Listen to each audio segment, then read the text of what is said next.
Good afternoon, one and all, wherever you may happen to be watching from, and welcome to episode 326 of Love at First Scent with me, Persolaise, as always, live on YouTube. You know the drill now. And this is an interview episode. I've got somebody in the studio. You all know who it is if you've seen the video description, but somebody with whom we've been trying to set up this date for a little while. If the fates had been kinder to us, I think we would have been doing this interview maybe about 2 months ago. But anyway, one thing or other kept falling through. Doesn't matter, because he's here now, and I want to give him as much time as possible to talk about his own work and his own brand. But I have a feeling that the kind of overarching theme of the conversation with him is going to be about journeys and the journey that has brought him to this particular position, because we most recently talked about him on the channel as the founder and creator of the Quartana perfume brand and the creative director behind this brand new scent called Ierofante. But actually, his work in the perfume industry goes back to 2008, and perhaps even further, as he may reveal to us now, as the force behind the 6 Scents series of perfumes, which went through at least 4 series as far as I'm aware. And then a few years after that, we had the fatal potions, les potions fatales, that were based on poisonous plants. And then there was what I think we can call a kind of pretty life-changing event. And here we are with this Quartana collection and the Irafante scent. So I think it'll be interesting to chart his progress and ask him, amongst other things, about all of the different steps that have brought him to this position now. So, without further ado, please give a warm welcome in the virtual Persolaise studio to Joseph Quartana. How are you doing, Joseph? I'm doing okay, and thank you for having me here. And let me just say, it's such a pleasure, because I love your show, and you are my favorite reviewer. And so I'm not trying to butter you up, but you are. Thank you for saying that, but also thank you for calling it a show. I like the fact that somebody's elevated it to the status of a show. Absolutely is. And so, it's the real deal. And yeah, it's very much a pleasure. I suppose there's some guy in his basement just trying to hack something together. You're very professional in every way, top to bottom, and I truly appreciate that. You're very kind, and this does not mean that we're not going to be really, really harsh with our questioning, Joe. So you can kind of keep going with the flattery. Now, you're coming to us from what looks like a really, really gorgeous cabin. You said in the northwest of New York State. Yeah, well, no, it's northwest of New York by 2 hours drive. So it's about okay. miles, and it's actually 5 minutes from where the original Woodstock concert took place. Oh, wow. Interesting. So there's a funny energy in the air up here in that psychedelic way, and we've been trying to kind of. What would you say that to this day that energy still exists there? Oh yeah, yeah. You just have to know how to see it. But yeah, there's a funny kind of sparkle about it. This place is special for sure. Like it's interesting. Yeah, I think there's a lot of resorts and camps up here as well, because of the healing sort of quality about it. It's an interesting place. I recommend, if you're ever in New York City, come up this way. It's magical. Absolutely. Perhaps we'll talk about that as well. Now, already a few people saying hello in the comments. I suspect a lot of you will have questions for Joseph. Again, you know the drill. Just sit tight on those questions for a while, because if you post them now, I may miss them. But I will kind of give you the green light very, very soon. And when you ask your question, if you would like to tell us where it is that you are watching from, it's always interesting finding out.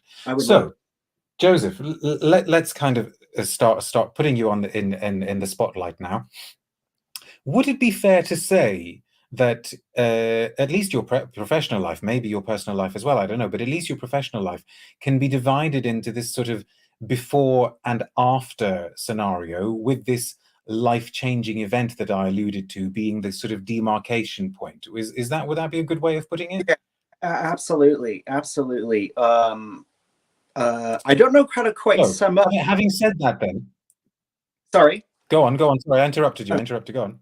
No, I was going to say, I don't know how to quite categorize my life beforehand, but after I had this near-death experience back in 2017, yeah, it just changed everything. It's hard to. I saw the other side. Let's put it that way. I got a good. Okay, so I think because it's kind of maybe going to color what you tell us about Ierofante and also color what happened before, maybe we should sort of paradoxically start there. So at that point in 2017, you already had done the Sixth Sense series. You had done Les Potions Fatales, very, very, very well received, very well reviewed. And my understanding is that all of this happened actually when you were picking up an award for one of those perfumes. Is that right? So do you want to take the story from there? Okay, yeah, it's really mental. So you can't even script this. So I finished Les Potions Fatales. I put it out in September of 2016. We entered them into the Fragrance Foundation Awards. And, you know, for Sixth Sense Parfums, I had been nominated 2 times for Best Indie for our Series 2 and our Series 3. And so we were hoping just to get a nomination because we worked for like 2.5 years on these poisonous flower inspired perfumes. So, and we, you know, it was 9 perfumers. It was a ton of work. And we were really feeling around the dark. We kind of had a blank check from Simrise to kind of do justice to these concepts. And so we wanted to make it just as fantastic and bulletproof as possible, and true to the sort of folktales, I believe. So anyway, we didn't get nominated for Best Indie, you know, and we were I was a little crushed. And as it turns out, I got nominated for Perfume Extraordinaire, which is even more prestigious, and for my Poppy Soma, which was our sort of interpretation of the opium experience, the chasing the dragon, if you will. I'll interrupt you long enough just to explain very, very quickly to people that Perfume Extraordinaire, the reason why a lot of people like that category is because that is the one that is judged blind, where people receive these submissions and they do not know what it is that they're smelling. And that's why a lot of the perfume and compounding houses love to submit for Perfume Extraordinaire, don't they? Yeah, it's great. Yeah. And there's that anonymity, trying to say a word, right? And, you know, it's supposed to be free of politics because, you know, we hope anyway. So I guess it's the incorruptible category. But anyway, we were like, there's no way we're going to win this. There's not a chance, you know? And we got into first the top 10, then we got notified we were in the top 5 and we were actually invited to the event. Of course, we can't even afford the ticket to the event because it's like $2,000. So yeah, the first time I got nominated, I was in like the garden outside. We're you know, we're not a very wealthy company, so we're an artistic company. Okay. Watched it from the garden outside, and then we won. I had to sneak in. It was funny, but anyway, so we get into the top 5 of Perfume Extraordinaire, and to my surprise and horror, if you will, I won, and I had to go on the stage and accept the prize with David Appel and Emily Copperman, who I created the fragrance with. And Joel McHale handed us the prize. It was really weird because I love his talk show. It was his clip show from the last decade. And anyway, I go home at 2 a.m. You know, the adrenaline's still pumping and stuff. And I got this like crazy pain in my side that I didn't recognize, that it just got worse and worse and worse. I tried to lie down on my couch, you know, and it was just agonizing. And I was like, it got to the point, my wife was already asleep. And so I woke her up. I was like, I think we need to go to the hospital because I'm really in pain. And she said my face was white and sweating. And so we go up to NYU Hospital, and they're trying to diagnose me for 2 hours. They can't figure it out. And finally they realized my gallbladder had exploded. And I was digesting my own insides with my digestive like juices. So yeah, you need to go right into an emergency surgery, like, or you're going to die. And so 5 hours, they're doing a surgery down my throat, and I got knocked out, you know, of course. I woke up at noon and, you know, in the hospital, and I'm like, did I win a prize last night? Sorry. Where am I? What is happening? I thought it was this strange, surreal dream, you know? And the doc came in, he's like, oh, you know, your gallbladder, we found a cyst, and it's okay, thank God, you know? But the point is that, you know, I'm sitting there in my bed, I'm like, wait, so I got faded last night for making a fragrance series based on flowers that kill, and I died, pretty much died. Had I not gone to the hospital, the doc said, my wife would have found me dead on our floor in the apartment. So it's like, Jesus H. So, and then I had to go get this like massive surgery, another 8 hour that I also could have died to replumb my guts. Right. It was there was all this damage and stuff. So to this day, I'm a vegan. I can't drink. So yes, back to the question. It was life changing because now I'm a vegan. I don't smoke and drink, and I used to be a chimney, and I was a little firecracker for some time. So I'm like this ascetic like monk, and it's just wonderful. I found a peace, and anyway, point is that when I was in the hospital bed, I got the idea to create Ierofante. Oh, right, there and then. It started, and then during the process of my healing, I was like, for a year I was in convalescing, and I couldn't even walk for like months, and I couldn't do things. I have this like big old scar on my belly now. But anyway, the point is, I'm thank God I'm fine now. And during the healing, I just dove in headfirst into every imaginable aspect of holistic healing to help myself. I was not ready to check out. I was in the hospital, but I also realized that I can't leave behind just fragrances based on poisons. I need to come out with a healing series. I really, God forbid I'd check out. What if I get hit by a truck? You never know. And I learned yes, yeah. in the moment. I was like, wow. So, yeah, it was really just mental. And yeah. and so several years down the line, we've got this. No, that's obviously there are people writing here saying, "Oh my goodness, that's one hell of a story. Thank goodness you're well." So lots and lots of positivity coming your way, and yes, absolutely, thank goodness you're well.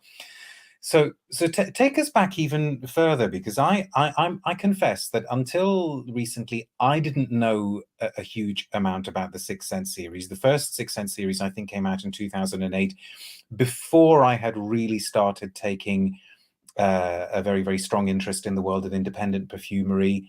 But looking at the list of perfumes that were released then, looking at the list of perfumers who made series 2, series 3, it looks as though pretty much from day one you had started working with some of the biggest names in the business. I noticed that you had people like Jan Vanier on the list of perfumers, and Rodrigo Flores Roux and Lucas Uzac. So okay, so take us back to the sort of beginning of the perfume side of the Joseph Quartana story. How did you get into all of this in the first place? Because I know in your bio it says that you were also a nightclub manager. So how do we go from that to that?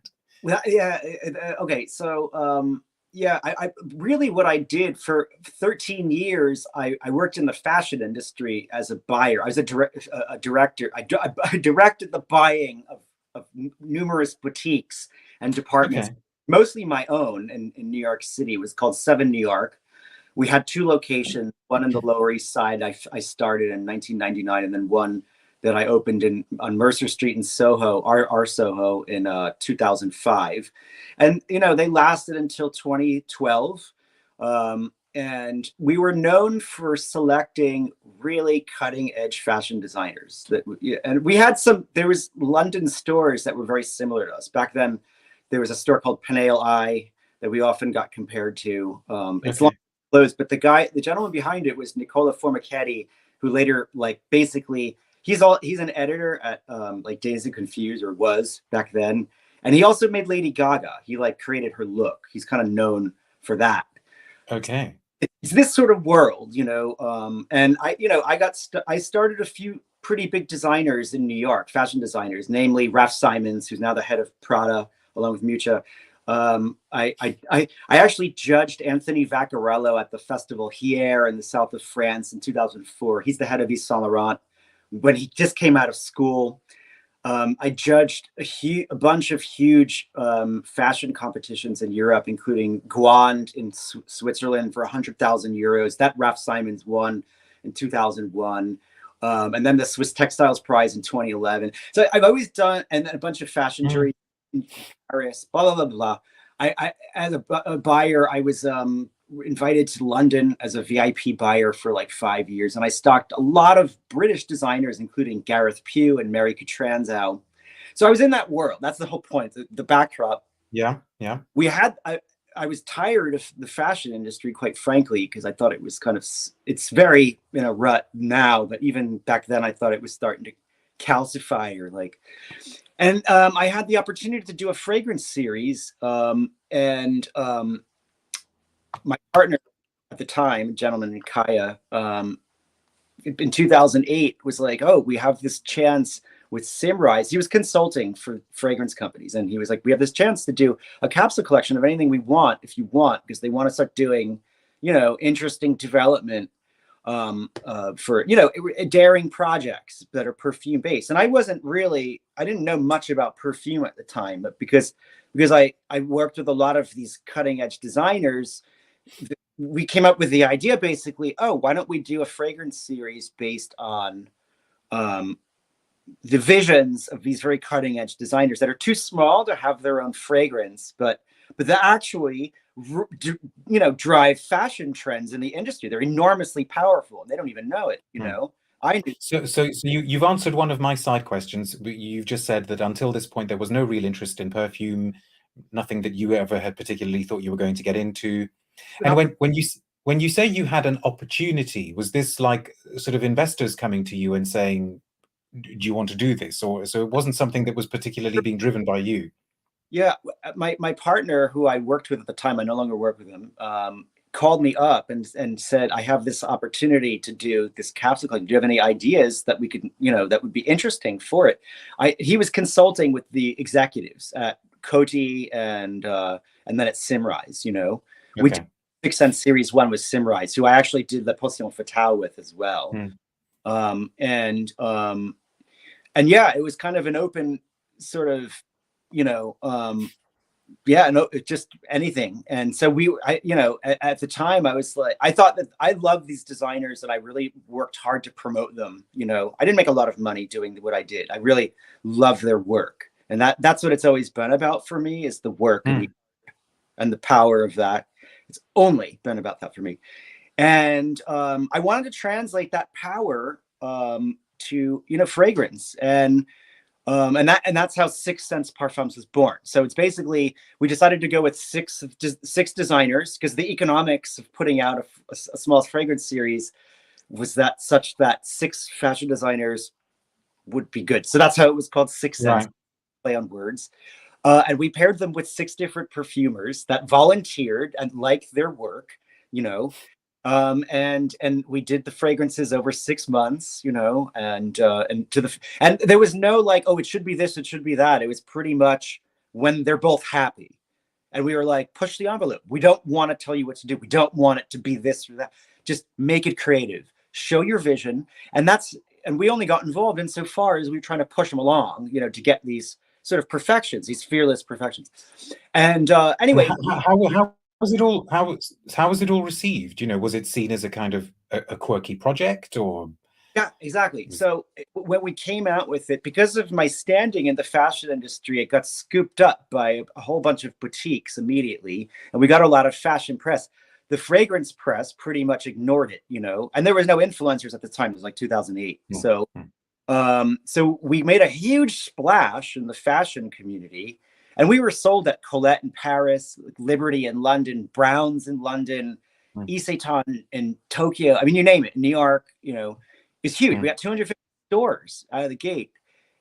We didn't win anything for Series 1. We won a Cannes Lion to our surprise, because we didn't even enter it into that like packaging contest. And we were like, okay. And then so we repeated it. We came out with Series 2. Strangely, Simrise didn't want to do it, so they passed, and we brought the project to Givaudan, and then that's how I started to work with like Rodrigo and Jan Badnier and Becker. And so we did another round, and it grew even more. So we had like 300 stores, and then we got a nomination for Best Indie for that series. So seeing as you came into the industry at, in one sense, a very, very high level, because you're working with the perfumers at the top of their game, a lot of them. But in another sense, you were also coming at it as in this sort of indie level, almost kind of through the side door. Yeah. Can you remember whether you had a very, very steep learning curve, not so much about the technicalities of perfumery, but more about the sort of value of perfumery as a form of expression? Had you been quite dismissive of it in the past? Did you No, suddenly now? I Okay, love go on. perfume. You have to understand that. And I knew the power of it since my youth, Okay. a real deep dive, but I always wore fragrance and I was always aware of it, keenly aware of it. And it wasn't until now we're talking about nightlife when I moved to New York in '93. I went to NYU basically, and so I really went to New York. I went to NYU for New York, I should say. Okay. I just wanted to be in downtown New York. I was actually chasing techno music. I wanted to go to the source of where techno came from. I was so taken by it in like '92 where I was in the suburbs of New Jersey. And to my luck, and I got hired by my boss to basically start promoting this nightclub called the Tunnel, and it was kind of well known at the time. It was owned by this gentleman who had an eye patch named Peter Gation. He owned four of the biggest nightclubs in New York City, including the Palladium, where Club MTV was filmed, and anyway, so and at the time, the club culture was dominated by club kids who were these outrageous theatrical types. Mm-hmm. Did a lot of psychedelic drugs, I have to say. And I actually had the pleasure of meeting Leigh Bowery before he passed. I don't know if you're familiar with this gentleman, but he was a No, go on. famous English, like for a theatrical artist. You got to look him up. It's Leigh space Bowery. Okay. He passed away just shortly after I met him, but I was good at this job as a promoter and a party host. I met tons of celebrities. I got exposed to high fashion. Most importantly, I got exposed to very interesting perfumes in that nightclub. Oh, go on. We have to ask. Like what? Like what? Okay, well, my favorite of all time, even though I would never be caught dead wearing it now, but what that changed the game for me, Angel by Thierry Mugler. Okay. Yeah. Which I remember a drag queen paraded right by me wearing that. And I was like, stop everything. What's that? And blew my mind. And so to this day, Dariush, I try to create every single one of my fragrances a little bit gourmand as a nod Okay. to Angel. Interesting. Yeah. Mine anyway, not Sixth Sense. This is Quartana. And what did you used to wear? At that time, I definitely wore Angel. Then I wore Le Mal from Gaultier because it was still fresh. I wore Comme des Garçons Red, which was a cinnamony Comme des Garçons from Yeah. 3 limited edition. I wore Unleaded by DKNY, which smelled like gasoline or petrol, which, by the way, Ierofante is very much a nod to Unleaded from DKNY. Okay. Yeah, because that one was one of my favorites, and it's been unavailable forever. So Yeah. No, absolutely. So all of the tastes were being formed. By the way, I just have to show you a comment from a regular viewer here called Rachel. She says, "I now want to buy Joseph a coffee for about 8 hours and just listen." thank you. Maybe we'll do an 8-hour video one day, Rachel. My favorite coffee spot. Both of you are invited. Thank you very much. So then, so you're in this milieu, you're in this very, very exciting milieu, you have this opportunity to create the Sixth Sense. Was the Potion Fatale the first step towards greater independence? Was that more sort of about you? Exactly. So let me finish what happened with Sixth Sense. Yeah, go on. Actually, we wound up doing 4 series Hmm. in the end, and it just kept growing and growing, and we should have been a lot bigger than where we are now as a result. But let's just say like a few bad apples in the bunch, in the mix, kind of just shot the tires out on this project from being a little bit too greedy. And the whole frustration of watching Sixth Sense collapse and crash and burn in front of my eyes, and me being victimized by it because I was completely defrauded. I don't want to go into details, but let's just say the whole thing left an enormous bad taste in my mouth. I was sick of it, so much so that it gave me the impetus to create a fragrance series based on poisonous flowers. It was very much a catharsis for me because that was really what I felt like after that whole experience and getting completely for lack of a better word, raped in an abstract and physical, like and monetarily sense. Yeah, it was really awful. So we lost everything and lost all of our distribution, and then even to make matters worse, a very crooked distributor we worked with actually stole my trademark in Europe, and it took me years to get it back. I had to sue him, and it's horrible. He's a total scoundrel. And so anyway, that's kind of in the past now. And so creating the Persolaise Fatale was very much a catharsis, and it was very real. And it took me 2.5 years to create them. And to answer your question, sorry to go back. Yes, it was very much, now it's my ideas. It's not, yeah. Sixth Sense was a curation. I chose the fashion designers. I chose the perfumers. We sort of chose the loose themes for each collection. Like series 1 was very loose, actually. Series 2 is place memories. Series 3 was childhood memories. Series 4 was like these memories of these imaginary memories of muses. So we that was the sort of structure with it they worked, But otherwise, it was a free for all. Do whatever you want. And so we actually won Best Indie for our 3rd series by doing a fragrance with a semen note in it, and not to say we were the first, but we were the first to do it in not a disgusting way, because it can be done wrong, and it can be done with the intention to gross someone out. Yeah. And so we to our surprise, we won it's a fragrance called Ascent, and it was visualized by a gentleman in Montreal and Paris named Radu Rani, who's a fashion designer. He's still around. I think he's more of a transition to being an artist. Yeah. So yeah. No. Well, I think because I want us to come to this. Oh, sure. So this was you, if I can paraphrase, thinking, okay, I can't just be leaving toxins and poisons behind, and I've done the cathartic thing of the poisonous flowers. So now I need to do something that will be seen as a bit more healing. So bring us bang up to date with Ierofante. And I think what I will do is I will also just spray some so I can remind myself of it. This is made by Luca Maffei, right? Yeah. So this is the first indie perfumer I ever worked with, because I only worked with Givaudan, Symrise, IFF, big houses. And then actually I did work with one small perfumer, my mentor, Daryl Doe. I forget, for what we did a fragrance called Amber for the Mode BNL in Arnhem, Holland in like 2011. I've done a few side projects along the way. Notably, I just did Mute Records' 40th anniversary box set right before the pandemic, which is a real neat project. You must know Mute Records. No, you mentioned your connection with Mute. I mean, I'm definitely not an expert when it comes to music, but actually Mute I always associated with Erasure.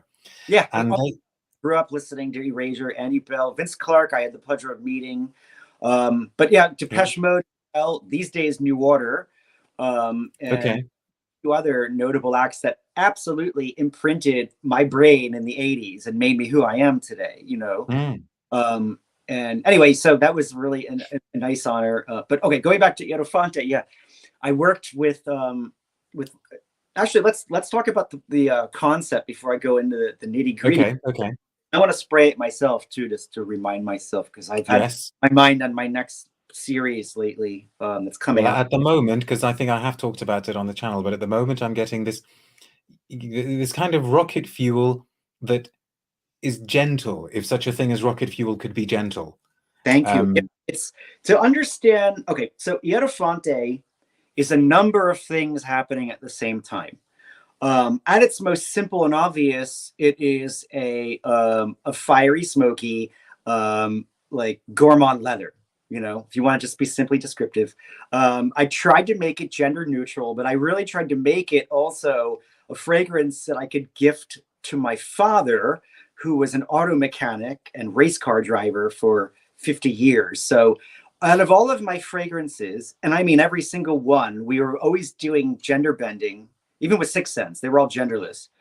And my father is, he's a man's man. He was in the military, again, an auto mechanic. And so I never thought it appropriate to gift him, for example, Wolfsbane, which is a little bit sweet. This is not his speed. So I made this one really with the intention of honoring him as um, Mm. as my father and as a mechanic. And I've been an automotive freak for, you know, as someone who enjoys motoring, put it that way. And I enjoy motoring to clear my mind and to meditate. Like I'll go for a drive for 6 hours and listen to ambient music, and I think and I solve problems. Like people play violin, some people walk, I drive. Yeah. Especially up here in the mountains, it's really lovely. And so Ierofante is also an homage to that. It's finding inspiration through driving, hence the gasoline note. It's and mostly it's an interpretation of the Hierophant myth from the Tarot. If you're asking yourself, well, what does that have to do with anything? What does that have to do with driving or anything like that? The Hierophant Tarot is a fascinating one because he figures into history in a very interesting way. He's sort of the gatekeeper to illumination. And that was sort of, he actually blessed Hercules, for example, before Hercules went into the underworld to rescue Persephone. The Hierophant basically revealed secrets of the universe to very lucky initiates who would be handplucked from all across the Grecian Empire. We're going back to 2000 BC now. Mm-hmm. All of the Greek Empire would stop in early September, and they would do these initiation rituals in a little town 12 miles outside of Athens called Eleusis. You might have heard of the Eleusinian Mysteries, or this is all part of the same concept of this magical initiation that would take place in this massive classical building called the Telestarion. It's like this fascinating, it's a temple that only the high priests, the Hierophants, were allowed in, and then the initiates. And so what would happen over this 5-day ritual is that the initiates would fast, and they would be given psychedelic tea to drink. So they would be tripping their tits off, okay? And they would be, over 5 days, exposed to musical theater, showing, in darkness, and being taught the mysteries of the universe. Okay. And we don't know what exactly they were taught. Hierophant, or Ierofante, as I should say, imagines what those mysteries are. But what we do know is that the initiates no longer fear death. Okay. Very powerful. You think about very powerful tea. Right. Yes, exactly. Right. And so the loose, from historians kind of think that what was taught was the myth of Persephone getting kidnapped into the underworld. And Persephone is the daughter of Demeter, who's the goddess of of agriculture. So fertility, yes, yeah. Kidnapped into the underworld. And this explains the crops disappearing for 6 months. And then she comes back for 6 months, the crops return. And it was basically the ancient Greeks' way of explaining if there's darkness, the light comes back. Okay. This is the main lesson of Ierofante. And what I was trying to impart to people through my near-death experience, I saw a glimpse of that light. And we were living in 3 years of darkness with this pandemic, right? It was kind of a bad place the last 10 years. I've not been inspired by this world in the last 10 years, put it that way. I think we kind of got it downhill in very many ways. And so I wanted to kind of bring emphasis back to that light. And this is not to say my poisonous flower perfumes are dark places. They all have salvation built into them, because one thing I learned from researching all of those poisonous flowers and their uses and their history is that in small doses, they're used for psychedelic experience and ritual. You can open up your mind's eye through clever use of these herbs. So what I need to ask though is, which bit of all of this did you take to Luca Maffei? Or okay, so yeah, this is interesting. With Luca, so like 4 years ago, right before the pandemic, I met with him in Cannes. I met him in Milan, actually, at Exxon. So we kind of hung out at a bar, and we, actually it was Michelin from Saft-Larbonne and my mentor, Daryl Doe, that introduced us. And we got on straight away, like he felt like firstly, he's Italian and I'm Italian, but I'm American. So we kind of bonded over that. We're, and he's won awards. I've been lucky enough to win some awards. So we were like, we got to work together. Let's try to create something, We didn't know what we were going to do. Then we met in Cannes at TFWA, the tax and duty free, and in a hotel. I had some clarity now about wanting to do a gasoline fragrance. So what happened was when I was convalescing, I drove my little Spider. I have a little convertible. Yeah. I was racing it through the mountains up here and racing it up the side of a hill. And I saw that light again that I saw when I died.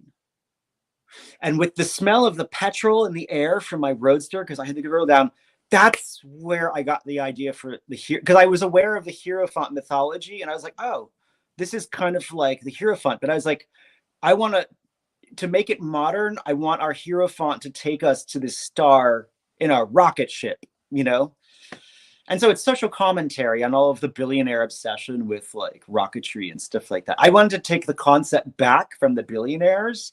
So what was Luca's response? Did he sort of say? I have no idea how he works. I've never met him. Does he kind of reduce everything and say, okay, well, basically you're talking about a leather or what?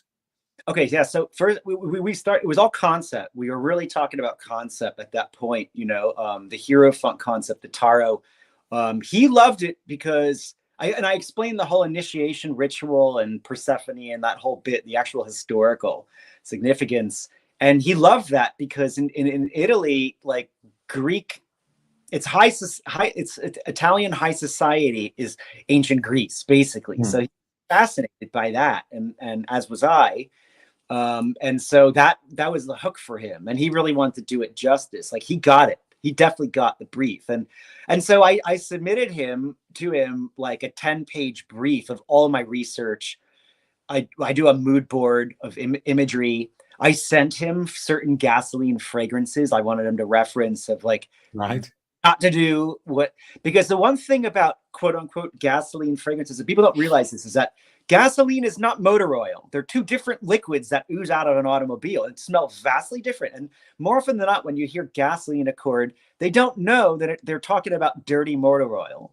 And it's not dirty motor oil. So Luke and I both geeked out. We were like, we want it to be crisp, like that petrol smell, that crisp, pungent petrol, when you're filling your car, not the smell of dirty motor oil, like not the smell of a repair garage.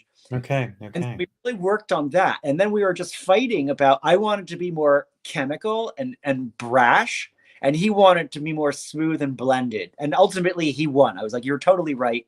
It needs to, so that's why it's very smooth, like that was go on.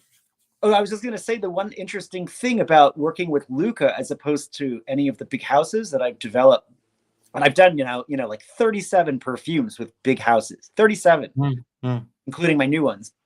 With Luca, it's like doing a dance, whereas the big houses, you just tell them what you want and they get into it, but they really give you what you want. With Luca, he's got a style and we learn how to kind of move with each other. And we created a sort of a dance this way because I respect his style. I can't tell him what to do and I'm not going to insult him. So first time in my life, we nailed the Ierofante in 3 mods. 3. Had a really clear vision. Now contrast this with Lily of the Valley for La Potion Fatale, which gave me the most trouble out of all of them. 350 mods before we were like, okay, we're putting this out. We're happy with it. That was a good perfume too. I remember that one very, very fondly, and I still have a few drops somewhere. It was tough. Yeah. Joseph, I can't believe that we've nearly been talking for 3/4 of an hour, but maybe we do need to do the 8-hour thing. For those of you who've just tuned in, you're watching a live interview with Joseph Quartana of Quartana Parfums. And I should say, if you would like to start sending in some questions, because I have to allow time for some questions from the audience.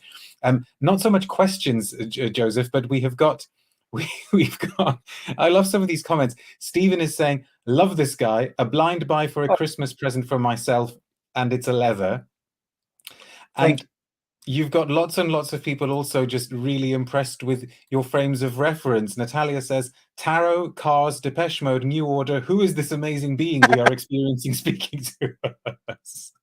Please look up the fragrance that I did for Mute Records if you're into that. It's called Stum 433, and it's basically an homage to John Cage's Silent 433 composition. I interpreted the sound of Oh, right. and so my candles are in the box set. But otherwise, they had all 55 Mute artists do a cover of this silent track, including Depeche Mode. So they're literally sitting and set up in front of their synthesizers with the hum and the hiss and static. And it's 4 minutes and 32 seconds of them beaming their heart through this static into your heart, your soul. It's so this collection of records are all white, clear vinyl. They're basically catalogs of the artist's vibrational energy. And they only did 430. It's kind of interesting. It's totally mad. Even Daniel Miller, record boss, was like, "This is mad." And I was like, "This is what I want to do. I think it's fucking insane." And I, before we forget, Joseph, is this the best place for people to get? Yes. If they want to try Ierofante or some of the other scents, if they're available, so go to sixthsense.com. Go on. We can ship to the UK. I have to actually set it up for samples. I mean, only full sizes. I think for the US, we're fine, but UK and EU, I'd have to set up discovery sets. But yeah, but that's the best site, at least, to get it started. Okay, brilliant. Stockist at the moment, nothing. So there were quite a few people who wanted to know about David Appel. Is he the one who made Pavarotti, they're saying? And could you tell us a bit more about working with him? He made Digitalis. Okay. For Le Potion Fatale, which was the one fresh aquatic fragrance. Digitalis is an interpretation of foxglove, that poisonous flower, said to conjure fairies. So we gave it kind of this ozonic and fluorozonic bent. It's like static electricity in the magic dell with the stream flowing nearby. Actually, if you watch the short film I did, that's literally my vision and David Appel's vision. Google the film on YouTube. It's Quartana Digitalis. We had a lot of fun with it. It's only a minute and a half. And that is a perfect moment as well, actually, to bring in Cole's question. He's saying, please tell us about that amazing video you made for the release. I'm guessing maybe, Cole, do you mean for the release of Ierofante? But you should tell us about that anyway, because now you make all of those mini movies yourself, you told me. Yeah. I wrote them all, and I've been working with the same director now I work with like two different directors for most of the films, a guy named Todd and then another guy named Rob Ariellis. And with Rob, we actually got official selection 2 times for Diane Pernay's Fashion Film Festival in Paris called A Shade of You on Fashion Film. To my total surprise, like last week, they screened it in Paris and for Ierofante, and then also Digitalis the year prior. But these are, they are very much, so, all right, just to back up for a second, when I create a universe for the fragrance, I create the visuals and audio too. In fact, I start with the music. Music is so vitally important because it is the vibration, of what we're trying to convey. Just one appeals to your ear, one to your nose. You remember with music, you have harmonies, chords, mix downs, and you relies upon visual imagery to sell the product, i.e. packaging. You can compare packaging to an album cover, of an album. So, and all of my family, by the way, are musicians. All of them, my ancestors, my cousins, everyone, my father, everyone's or a sculptor in my family. In Italy, here, it's nuts. So we've always approached it that way. My approach to so I envision the universe first, and then I create. So the films are already there. We just kind of manifest them, and so we're able to do them on a small budget, pretty fast, But yeah, people are wanting to know where they can find them. There's several people who are sort of saying, where can we find this? So YouTube, yeah. But also actually on my website, if you go to Sixth Sense, 6-sense.com, and go to the Parfums Quartana section, on each of the individual page, actually I only made 5 films for.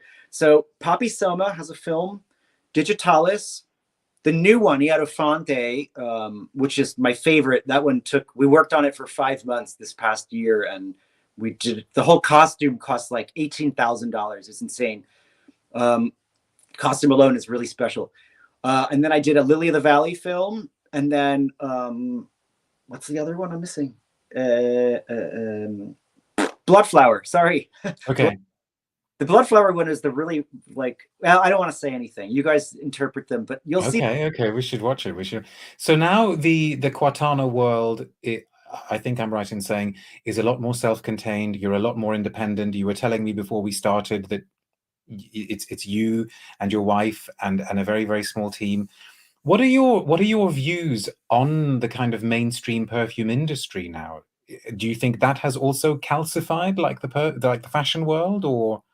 Yeah, so we're living in funny times, and I think that a lot of creative media are just ruined by populism and not having high standards anymore. And I'm going to say, I'm sorry if you think I'm a snob. It's not. I'm not a snob. I'm just holding the world to a higher standard of creativity because I've seen it, especially in the fashion industry. I mean, that's what I did for a living, for Christ's sake. But music too. I mean, it's awful. I mean, I don't listen to anything on the radio. I listen, the whole pandemic, I survived by listening to krautrock from the 70s, like 70s German ambient, you know? And so, and listen, I like a lot of, I don't really smell a lot of what's going on in the fragrance world because I'm in my own cave. And the only thing I tell my perfumers is what not to do. I'm like, no rose and oud because I think it's a huge cliche. Nothing trendy. I want blank slate. We create stuff from scratch, and we always work with challenging accords, like a gasoline accord for Ierofante, a Demon accord for Ascent for 6 cents. I used a blood accord for Bloodflower, which is really realistic. And so it's a super gothic kind of experience if you're into that. You know, my Bloodflower is amazing in that way. If you're into that. And I can understand no oud, but why not rose? I meant rose oud as a combination. Oh, I see, the rose oud thing. Right. Okay. Yeah, it's the cliched combinations. Like we try to really create new smells. As I was so inspired by Mugler's Angel, it's a totally new smell. It's like carved out of thin air. So Ierofante is a new smell carved out of thin air, you know? Like we try not to have any references. We really when I release them, if I get feedback that it smells like something, we go back to the drawing board, you know? So we really tried to make them to be completely new experiences. Like I Lose Sleep and Ierofante took 3.5 years before we both were willing to put our signature on it. But mind you, I had one perfume extraordinaire, so I was holding myself to a high standard. You know, I was petrified to put it out because I was like, people are going to be. Speaking of the creation of Ierofante, Rachel's curious which gasoline fragrances you sent to Luca. You know, the ones where you said these are the references. And well, it's only Unleaded from DKNY, which I didn't actually send to him. I told him about it, and I was like, if you can find it, because I don't have any left. And then a good friend of mine is a gentleman named Gerald from Histoire de Parfum, and he did a really brilliant gasoline fragrance called Petroleum. And that one, it's freaking genius. But here's the thing, it was exactly made out of rose and oud. And for me, it didn't smell like gasoline, it smelled like motor oil. Okay. And so I send it to Luca saying, this is motor oil. Go fill your car up with petrol, or as we say in Italian, benzina, and smell that. That's what I want, not motor oil, not the black goop that comes out of the bottom of the car, you know. Let's be really clear about that. And he got it, of course, you know. And so, you know, yeah. we could talk for ages and ages. One final question I'd like to ask you, because you've got this, you know, considerable experience from the fashion world. We're very often told that perfume follows fashion trends, that the world of fashion sets trends and perfume merely follows them. Would you agree with that? Do you think perfume has ever set a trend? Well, yeah, and in my example of like the gourmand of Angel and Mugler coming along, that was a seismic shift in the industry, wasn't it? I'm not sure that it necessarily influenced fashion at the time. It did insofar as it opened up new possibilities of styling, because you know there's a different vibe getting expressed there when you wear a gourmand than, let's say, a air. You know, it's a totally different vibe. What are you trying to transmit to your audience? You know, And we get really subtle about this. I mean, that's what I geek out about is, you know, I'm obsessed with subtle energy and awareness of the subtle energy. And I create for people who have an awareness of subtle energy. That's it. And all I want to do is inspire you with blessed, beautiful, white, loving light. That's it. I don't care about money.